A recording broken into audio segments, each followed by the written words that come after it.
ನಾಳೆ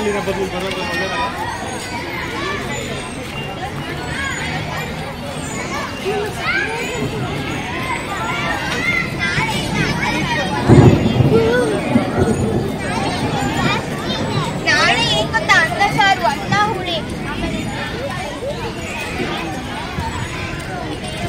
ಮಾತ್ರಮೇ ನೀವು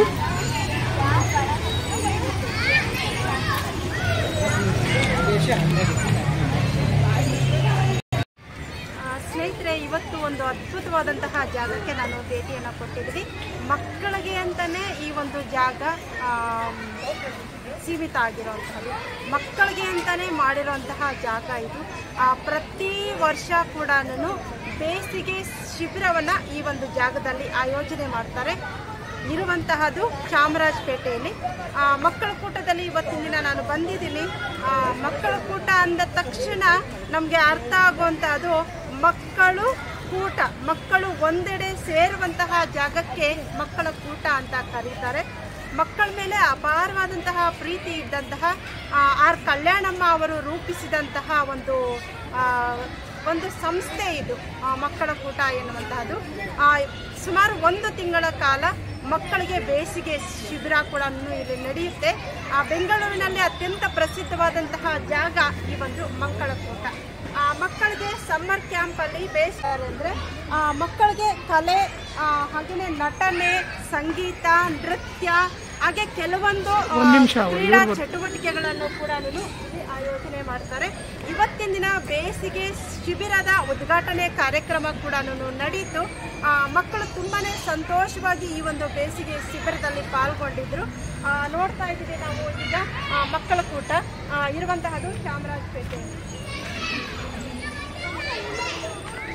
ಇನ್ನು ಬೆಂಗಳೂರಿನಲ್ಲಿರ್ತಕ್ಕಂತಹ ಶಾಲಾ ಮಕ್ಕಳನ್ನ ಇಲ್ಲಿಗೆ ನೋಡೋದಕ್ಕೆ ಅಂತ ಕೂಡ ಕರ್ಕೊಂಡು ಬರ್ತಾರೆ. ಈ ಒಂದು ಚಾಮರಾಜಪೇಟೆಯಲ್ಲಿ ಇರ್ತಕ್ಕಂತಹ ಮಕ್ಕಳ ಕೂಟಕ್ಕೆ ಇದು ಈ ಶಿಬಿರದಲ್ಲಿ ನಾವೇನ ನೋಡ್ತೀವಿ, ನಾವಿಲ್ಲಿ ನೋಡ್ತಾ ಇದ್ವಿ ಮಕ್ಕಳಿಗೆ ಇರ್ತಕ್ಕಂತಹ ಆಟೋಪಕರಣಗಳನ್ನ ಕೂಡ ನಾವು ಒಳಗಡೆ ನೋಡ್ತೀವಿ. ಹಾಗೇನೆ ಇಲ್ಲಿ ಸುರಕ್ಷಾ ತಂತಿ ಬೇಲಿಯ ಒಂದು ವ್ಯವಸ್ಥೆ ಕೂಡ ನಾವು ನೋಡ್ತಾ ಇದ್ವಿ. ತುಂಬಾನೇ ಅದ್ಭುತವಾದಂತಹ ಪರಿಸರ ಇರತಕ್ಕಂತಹ ಜಾಗ. ಈಗ ತಾನೇ ಒಂದು ಸಮ್ಮರ್ ಕ್ಯಾಂಪ್ ಅಂದರೆ ಈ ಒಂದು ಬೇಸಿಗೆ ಶಿಬಿರ ಕಾರ್ಯಕ್ರಮದ ಉದ್ಘಾಟನೆ ಕೂಡ ನಡೆಯಿತು. ಇನ್ನು ಈ ಒಂದು ಮಕ್ಕಳ ಕೂಟದಲ್ಲಿ ನಾವು ಏನೇನೆಲ್ಲ ನೋಡ್ತೀವಿ ಅಂದರೆ ಮಕ್ಕಳಿಗೆ ಆಟ ಆಡೋದಕ್ಕೆ ಅಂತ ಇರ್ತಕ್ಕಂತಹ ಒಂದಷ್ಟು ಆಟೋಪಕರಣಗಳನ್ನು ಕೂಡ ನೋಡ್ತೀವಿ. ಮಕ್ಕಳೆಲ್ಲ ಕೂಡ ತುಂಬಾ ಸಂತೋಷವಾಗಿ ಒಂದು ಮಕ್ಕಳ ಕೂಟದಲ್ಲಿ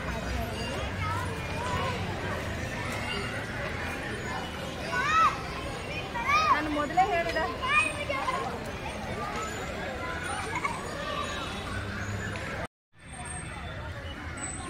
ನಾವು ಮಕ್ಕಳ ಕೂಟದಲ್ಲಿ ಏನೇನೆಲ್ಲ ಆಟೋಪಕರಣಗಳು ಇದೆ ಅಂತ ನೋಡೋಣಂತೆ ಬನ್ನಿ.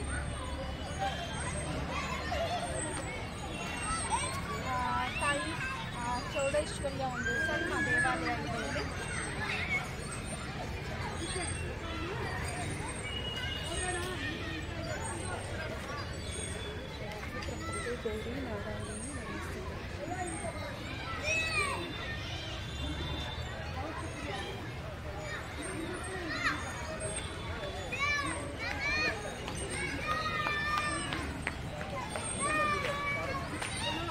ನಂತರ ತುಂಬ ಇಷ್ಟವಾದಂತಹ ಜೋಕಾಲಿಯನ್ನು ನಾವು ನೋಡ್ತಾ ಇದ್ವಿ. ಪುಟ್ಟ ಮಕ್ಕಳು ಜೋಕಾಲಿಯನ್ನು ಆಡ್ತಾರೆ. ಪ್ರತಿನಿತ್ಯ ಕೂಡ ಈ ಒಂದು ಮಕ್ಕಳ ಕೂಟದಲ್ಲಿ ಮಕ್ಕಳ ಕಲರವ ಅಂತೂ ಇದ್ದೇ ಇರುತ್ತೆ.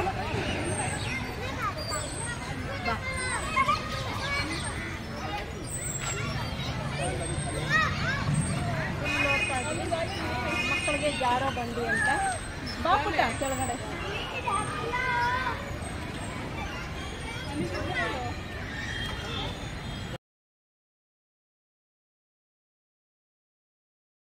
ಕೂಡ ನಾವು ಅಲ್ಲಿ ಒಂಥರ ನೋಡಿದ್ವಿ ಆಟದ ಒಂದು ಎಕ್ವಿಪ್ಮೆಂಟ್ಸ್ ಎಲ್ಲ. ಇಲ್ಲಿ ಕೂಡ ಜಾರೋ ಬಂಡಿ ಇದೆ. ಇಲ್ಲಿ ಆನೆ ರೀತಿಯೆಲ್ಲ ಮಾಡಿದ್ದಾರೆ. ಜೊತೆಗೆ ಅದ್ರ ಮೇಲೆ ಹತ್ತಿ ಜಾರೋದಕ್ಕೆ ಕೂಡ ಇದು ವ್ಯವಸ್ಥೆಯನ್ನ ಮಾಡಿದ್ದಾರೆ.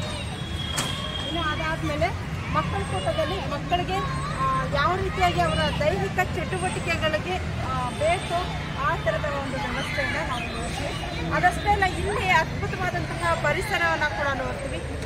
ಮರಗಳನ್ನು ಇರಬಹುದು ಅಥವಾ ಆಟೋಪಕರಣಗಳಿರಬಹುದು, ಇಲ್ಲಿ ನಡೀತಕ್ಕಂತಹ ಸಮ್ಮರ್ ಕ್ಯಾಂಪ್ ಇರ್ಬೋದು, ಇದೆಲ್ಲ ಕೂಡ ತುಂಬಾ ಅದ್ಭುತವಾಗಿ ಇದೆ.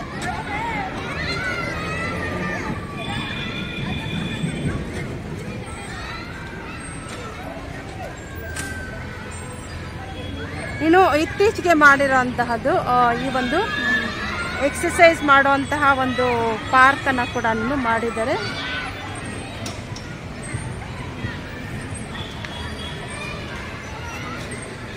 ಇದನ್ನು ಸಮ್ಮರ್ ಕ್ಯಾಂಪ್ ಟೈಮಲ್ಲಿ ಮಕ್ಕಳು ಸಮ್ಮರ್ ಕ್ಯಾಂಪ್ ಅಷ್ಟೇ ನಡೆಯಲ್ಲ, ಪ್ರತಿನಿತ್ಯ ಕೂಡ ಈ ಒಂದು ಮಕ್ಕಳ ಕೂಟದಲ್ಲಿ ಮಕ್ಕಳು ಬಂದು ಆಟ ಆಡ್ತಾರೆ. ತಮ್ಮ ಬೇಸಿಗೆಯ ದಿನಗಳನ್ನು ಅಷ್ಟೇ ಅಲ್ಲ, ಸಾಮಾನ್ಯವಾಗಿ ರಜೆ ಇದ್ದಾಗ ಎಲ್ಲ ಸಮಯದಲ್ಲೂ ಕೂಡ ಮಕ್ಕಳು ಇಲ್ಲಿಗೆ ಮಕ್ಕಳನ್ನ ಪೋಷಕರು ಕರ್ಕೊಂಡು ಬಂದು ಇಲ್ಲಿ ಆಟ ಆಡಿಸಿ ಕರ್ಕೊಂಡು ಹೋಗ್ತಾ ಇರ್ತಾರೆ.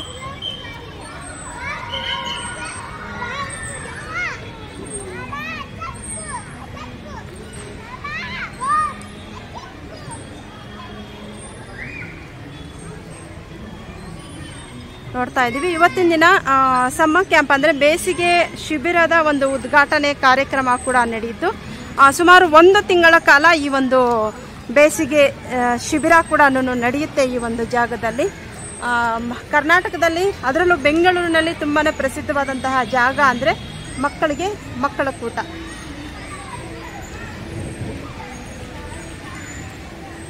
ನಮಸ್ತೆ ಸರ್.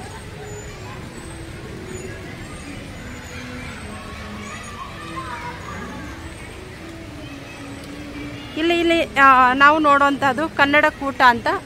ಅದರ ಒಳಗಡೆ ನಾವು ಕನ್ನಡ ಕವಿಗಳನ್ನು ನಾವು ನೋಡ್ಬೋದು. ಹಾಗೆ ಕನ್ನಡಕ್ಕೆ ವಿಶೇಷವಾದಂತಹ ಸೇವೆ ಕೊಟ್ಟವರ ಒಂದು ಚಿತ್ರಗಳ ಜೊತೆಗೆ ಅವರ ಬಗ್ಗೆ ಪರಿಚಯವನ್ನು ಕೂಡ ಇಲ್ಲಿ ಕೊಟ್ಟಿದ್ದಾರೆ.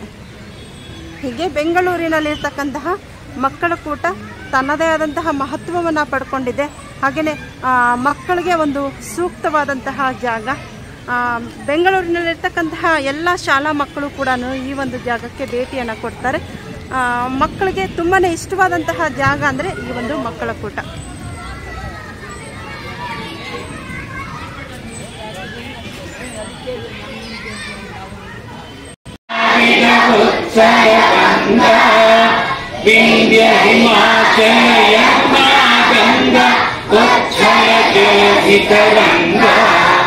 तव शुभ नामे जागे, तव शुभ आशीष मागे, गाहे तव जय।